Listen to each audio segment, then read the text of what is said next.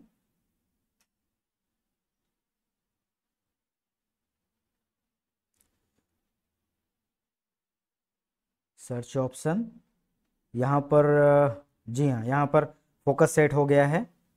ठीक है, तो जैसे ही हम यहाँ पर इंटर करते हैं यहाँ पर रिकॉर्ड शो हो जाते हैं और पहले रिकॉर्ड पर हमारा फोकस आ जाता है। ठीक है, तो इसको फिर से रन करते हैं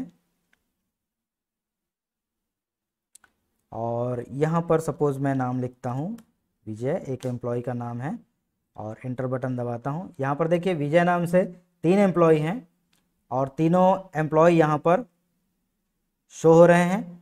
और यहाँ पर यूज़र जिसको भी क्लिक करेगा वो एम्प्लॉय का जो बाकी का डेटा है इन फील्ड्स में शो होने लगेगा। ठीक है, तो इस तरह से। और यहाँ पर एक नाम और देता हूँ मैं, सारिका। सारिका के नाम से कितने रिकॉर्ड्स हैं देखेंगे, ये देखिए यहाँ पर सारिका के नाम से 2 रिकॉर्ड्स हैं। एक सारिका देवी है जिसका एम्प्लॉय आईडी 109 है और एक सारिका कौशिक हैं जिनका एम्प्लॉय आईडी 124 है। ठीक है, तो इस तरह से हमारा सर्च बटन काम करता है, सर्च ऑप्शन काम करता है। यहाँ पर यदि हम एम्प्लॉय का कोड डालेंगे तो कोड के आधार पर वो सर्च करेगा। ये देखिए 116, इसमें कोई इमेज नहीं है तो इमेज डिस्प्ले नहीं हो रहा है। और 120 करके देखते हैं, ये देखिए 120 का रिकॉर्ड यहाँ पर आपको दिखाई पड़ रहा है, इसका नाम है योगेंद्र। ठीक है, तो इस तरह से हम रिकॉर्ड को सर्च कर सकते हैं अपने डेटाबेस प्रोग्राम में। तो उम्मीद है आपको ये वीडियो पसंद आया होगा। यदि वीडियो पसंद आया तो इसको लाइक करिए, शेयर करिए, कमेंट करिए और ज़्यादा से ज़्यादा चैनल को सब्सक्राइब करिए। कोई आपका स्पेशल रिक्वायरमेंट है जिस पर आप वीडियो देखना चाहते हैं तो मुझे कमेंट करके बताइए, मैं उसमें वीडियो बनाऊंगा प्रोग्रामिंग से संबंधित। और बने रहिए अच्छे अच्छे प्रोग्राम्स सीखने के लिए, अच्छे अच्छे प्रोग्राम्स देखने के लिए VBA और विजुअल बेसिक से related. Okay friends, thanks for watching, thank you very much.